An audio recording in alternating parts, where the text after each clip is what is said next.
What's going on YouTube? This is Petrol Juice here, and today we are with Josh GT, and I'm doing a mod that I have a little bit of an idea of what to do, but not really, and that is installing a GFB hybrid blow-off valve, and that's on his wonderful Forte GT. And I'm sort of going to walk through exactly what to do. The instructions pretty much say to remove the air box from the top, but we are going from the bottom, and that's what we're going to do. So we have a jack stand up on this side, as well as a jack. We have a jack stand on the other side. We're pretty much going to jump right into it. This is what comes with the blow-off valve. You have the blow-off valve itself, 4 screws to mount it, this vacuum hose, and I don't know what these are for. The instructions don't really say, but we'll figure it out as we go along. So this is what you have to do to get started. I pretty much jack up the car. Once you get under, there is 1, 2, 3, 4 screws that I took out. And these self-tap screws I'm also popping out as well. So they're all over the bottom of the car. But basically we need to just take this out, I believe. And that is pretty much attached to all the self-tap screws. So once we take all that out, this bottom portion should come out and we'll be able to access the engine bay. And the blow-off valve section should be right on this side where the airbox is. So I'm gonna do that real quick and we're gonna get started. All right, so keep in mind, there's also little screws you have to take out. This one on this side and one attached right here on that side. Other than that, it's the self-tap screws as well. And the whole underbody should be able to come off. There we go. Ready, Josh GT? No, there's 2?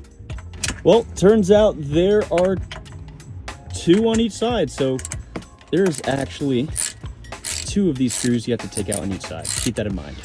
Okay, nerd. BMW nerd. All right, there we go. Yay. We are under. Oh, it's so easy to access. It's right there. All right, so once you take off the underbody, you just go to the left side and you'll find this. You need to remove these 2 screws, and there's the same exact screws on this side as well, right there. I want to remove the vacuum line as well as this hose right there at the top. The whole thing should come out. Let's get started with that. Keep in mind, for the wrench to take off the underbody, I used a 10mm. All right, so in order to get there, I'm using a 10mm socket as well. So pretty much use the 10mm for everything. All right, and to reach this back side, I'm just using an extension of my 10mm, but I'm pretty much using the 10mm on this ratchet for all 4 screws. All right, guys, so what I did is I loosened up that little clamp. I brought it from here and moved it up. Next thing I'm gonna do is push out this plastic piece, or not plastic piece, this tube, the best I can with a flathead or a plastic pry tool. I haven't decided yet, but the goal is to push that hose off of this piece.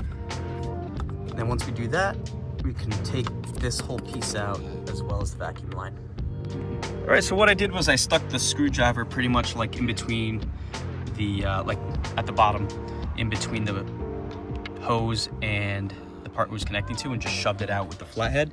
Then I came to the top and I pulled it out. So now it's loose. All right, so now that we disconnected both, basically what I did was I stuck the screwdriver in between both and pried it out. We need to disconnect the vacuum line, and I got 1, 2, 3 screws out. I just need to take out the last one right there, which I'm trying to access, but the only way that I will access that is if I take out the vacuum line. So that's what I'm gonna do next. All right, so last thing we're gonna have to do to remove this is connected to a vacuum hose that you see right there, this thing. That is connected to this spot here. We just need to remove that, and then we're good to go. All right, guys, we finally got it off. So what I did was I used my plastic pry tool after I took this flange off and popped it off. And that is this right there. So we want to make sure the new line gets plugged into that right there. We're going to route that into the new BOV, which we have right here. So the vacuum is going to be plugged into here. Then the main tubing from the top is going to be plugged into there. Then we just mount everything back on and we're good to go. All right, so this is the blow-off valve right here. We're going to connect the vacuum line right back to that spot I just told you, which is right there that I'm about to put it in. Once we do that, we're going to plug that into this portion right here. We're gonna mount everything on with the mounts supplied, and then we're putting back the hose into this. And we're gonna basically remove the BPV Delete kit that we did and plug that back in for circulation. This is gonna be a 50-50 vent to atmosphere, and we're working with the spring flush with the top like the instructions say. And it says the more you loosen it, the more it will vent to the atmosphere like a longer whoosh sound. And the tighter it is, you're gonna need more boost in order to get that sound. So it wants you to drive around, see how you like it, and then adjust it accordingly. Let's get started. All right, and what we did as well is we transferred over those little like flange things, so when we put it back on, it'll be a lot more secure. I'm doing that on both sides. All right, so what I did was, it was disconnected. I had it loose, so I plugged it into the very top of the blow-off valve. I reconnected it back in. This is the result so far. I have the vacuum line plugged in. It just fell on my head. What was that? Oops. I don't know what fell on my head. All right, so this is the result we have so far. So yes, we're gonna mount this back on, and we have 4 screws. All the vacuum line is plugged in. The top hose is plugged in. I clamped it on as well. Yep.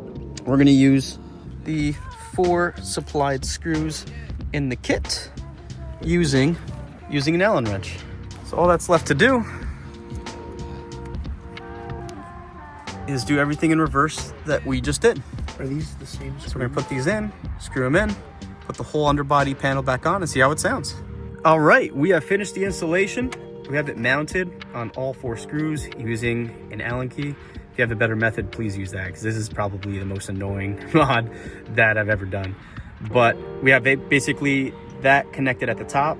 That tube is connected directly into the air box. You will need to remove the BPV Delete kit.